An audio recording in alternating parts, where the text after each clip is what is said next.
Kamu sudah pernah lihat ini kah? Tapi ketika kita mau jaga ini semua, perjuangannya berat sekali. Hutan Papua sedang dirusak oligarki. Hutan kami dipatok-patok oleh korporasi. Emas dikeruk, sungai dan sumber air dicemari. Belum lagi proyek food estate yang katanya untuk ketahanan pangan nasional. Tapi justru bikin kitong pangan lokal makin tersingkir dan hak hidup kami terancam. Menteri-menteri Prabowo kasih lepas dan kapling-kapling hutan Papua. Katanya terhadap penduduk yang bermukim di sana. Dong kira Papua tanah kosong. Papua bukan tanah kosong. Di kesempatan kali ini saya mau kasih tahu kamu soal hutan Papua. Saya Rosio, juru kampanye hutan Greenpeace Indonesia. Saya perempuan adat Sukume, lahir dan besar di Tanah Amungsa, Timika. Saya tumbuh melihat hutan bukan sekedar bentangan hijau, tapi sumber kehidupan, tempat kami belajar keseimbangan dan mengambil tanpa merusak. Tapi saat ini pemerintah obrol perizinan, perusahaan ramai-ramai datang, bahkan ada yang di-backing orang-orang berseragam. Katanya atas nama pembangunan. Padahal yang terjadi adalah perampasan wilayah hidup.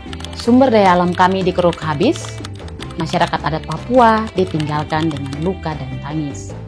Saya lihat sendiri, perempuan adat tetap tegar di tengah keberingasan yang merusak tanah Papua. Hari ini saya mau cerita tentang ketangguhan perempuan adat Papua.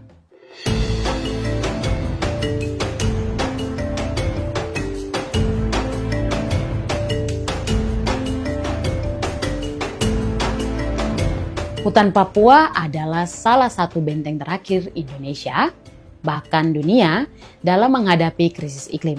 Bukan rahasia, hutan di Sumatera dan Kalimantan sudah rusak. Tapi apa masyarakatnya sejahtera? Banyak yang tidak tuh. Masyarakatnya malah kena kabut asap dan banjir, sementara oligarkinya berpesta. Hingga 2019, lebih dari 168.000 hektar hutan alam Papua sudah dikonversi jadi sawit, setara hampir 3 kali luas DKI Jakarta. Izin-izin itu dibilang atas nama pembangunan. Tapi Greenpeace temukan pelanggaran di 25 dari 32 perusahaan yang beroperasi di sini. Bahkan nama-nama besar dari menteri sampai anggota DPR tercatat di perusahaan yang dapat izin itu. Mereka berdiri di atas tanah kami, menukar hutan dengan janji investasi. Sudah lama kitong hutan diserbu dari semua arah. Sejak 1967, perusahaan tambang emas dan tembaga raksasa beroperasi di Tanah Amume dan Kamoro tempat saya lahir. Belum lagi sawit yang ancam suku Ayu, food estate dan kebun tebu di Merauke, dan tambang nikel di Raja Ampat. Papua dikeruk alamnya, tapi masyarakatnya tetap miskin toh.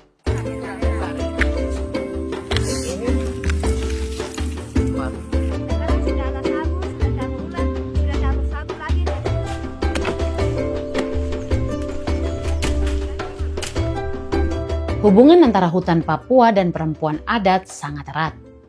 Saya sendiri sudah menjadi mama, dan kerusakan di tanah Papua seringkali membuat satu merenung.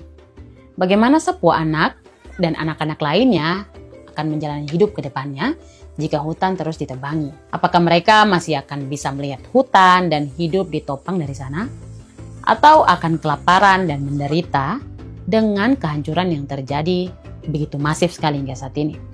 Sebagai perempuan Sukume, saya diajarkan untuk melihat bahwa tanah adalah sumber kehidupan. Kita biasa bilang bahwa dalam bahasa Me, maki kau konaukai, tanah adalah ibunda. Tempat berkebun, tanah adalah warisan, sehingga tanah itu tidak boleh dijual. Karena dipercaya ada roh-roh dari para leluhur yang tinggal dan bersemayam di danau, gunung, dan hutan.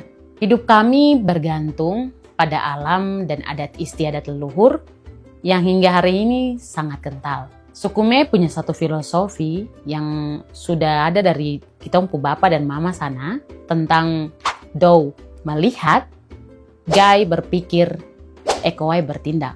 Filosofi ini ingin memberitahu atau mengajarkan tentang sebelum bertindak itu kita harusnya bisa berpikir apa dampak yang akan terjadi ke depannya. Pelepasan tanah terjadi di mana-mana. Orang memperjualbelikan tanah itu dengan sangat mudah sekali. Saya jadi ingat karena saya lahir dan besar di Timika. Dulu waktu saya kecil tuh ada Bapak Uskup John Philip Saklin. Bapak selalu bilang bahwa tanah itu tidak untuk diperjualbelikan. Tapi yang terjadi sekarang di Mewodide khususnya, orang sangat mudah sekali menjual tanah. Apakah dong terpikir kah soal dong punya generasi yang akan datang seperti apa? Bagaimana dong mencari pundi-pundi uang itu untuk dong punya anak dan cucunya? Mereka tidak memikirkan itu. Saya sebagai perempuan Me atau Meagamo, saya berharap kita tetap menjadi pelita kehidupan dan berani untuk terus menyuarakan dan bicara soal tanah. Karena kalau bukan kau yang bicara, siapa lagi? Di semua kampung di Papua, perempuan itu bukan hanya sebagai seorang mama saja. Tapi perempuan ini menjadi penjaga hutan dan juga menjadi orang yang bisa dibilang mereka adalah tulang punggung keluarga. Mereka sangat banting tulang sekali untuk kesejahteraan kehidupannya dong punya anak. Dan bahkan di saya punya tempat sendiri, kalau pergi ke daerah pegunungan, pasti melihat mama-mama tuh dong ke kebun atau ke misalnya mereka pergi bercocok tanam, pasti membawa anaknya dalam noken. Sayangnya, suara dari perempuan adat itu tidak banyak didengar. Baik dalam mereka punya honai dan dalam komunitas-komunitas adatnya, mereka sangat minim sekali dan sangat termarginalkan untuk suaranya itu terdengar. Padahal ketika hutan rusak, perempuan yang menanggung beban kehilangan segalanya. Mulai dari makanan, yang biasanya kan makan seperti ubi lah, sagu itu mulai habis dan hilang. Dan air yang dulunya jernih yang biasanya dinikmati begitu saja, tiba-tiba sudah tercemar karena limbah dan aliran-aliran sawit. Obat yang dulu hanya pergi ke hutan dan ambil begitu saja sangatlah herbal. Dan identitas budaya itu semua akan hilang begitu saja. Kalau hutan habis atau hilang, kamu bikin noken dari rafia kah? Meskipun dibikin menderita terus-terusan, masyarakat adat Papua tetap melawan.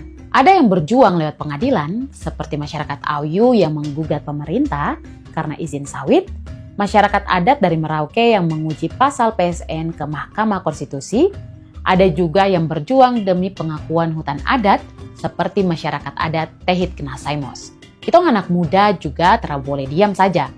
Apa yang saya dan perempuan serta anak muda Papua rasakan ternyata juga jadi pengalaman kolektif masyarakat adat di berbagai belahan bumi. September lalu saya terlibat di acara Forest Defender Camp yang digelar Greenpeace, Bentara Papua, dan anak muda adat Knasaimos di hutan adat Knasaimos, Kampung Sira, Sorong Selatan.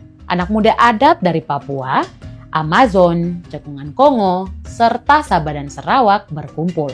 Dari 4 hari camp itu saya dengar, ternyata tong sama-sama hadapi tantangan untuk jaga hutan agar tidak dirusak oleh korporasi. Teman-teman yang berkumpul merumuskan dan menyepakati seruan yang disebut Deklarasi Sira.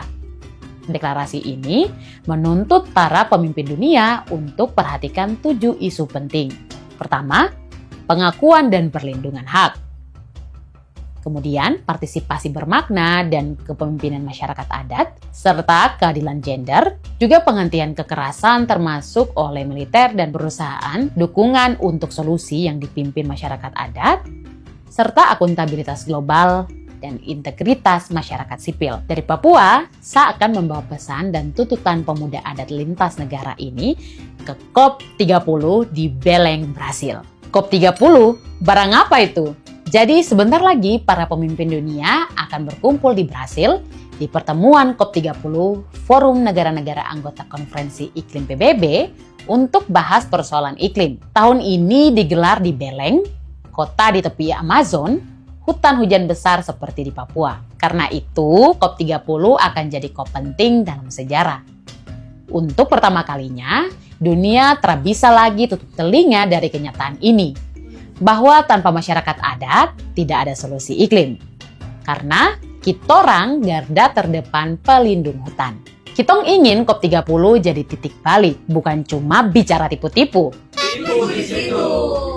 Tapi mengakui peran nyata masyarakat adat, termasuk peran penting perempuan adat, pemuda adat, serta pengetahuan leluhur dalam menjaga keanekaragaman hayati dunia. Dunia mau jaga hutan tapi terlibatkan masyarakat adat? Bisa lah.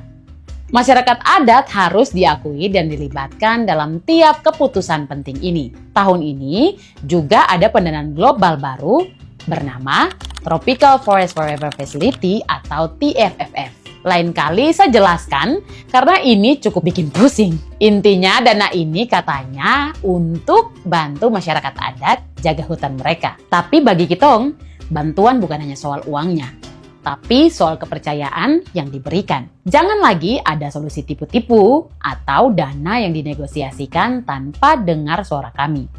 Kitong yang paling tahu bagaimana menjaga hutan. Jadi, biarkan kitong menentukan sendiri bagaimana kitong cara jaga hutan. Tong masyarakat adat terdatang ke COP30 untuk minta kampu belas kasihan. Tong datang untuk menuntut pengakuan. Kitong mau supaya dunia berhenti bicara tentang penyelamatan bumi tanpa menyebut kami punya nama, masyarakat adat. Hutan Papua adalah paru-paru dunia. Jika dong berhenti bernafas, dunia pun akan kehilangan nyawanya. Jadi kepada para pemimpin dunia, kita hanya ingin berkata, jangan ajari kami tentang solusi iklim. Karena kami sudah jaga alam sejak sebelum dunia kenal kata krisis. Kitong telah mau berjuang sendiri. Tong perlukan punya bantuan. Iyo, kok.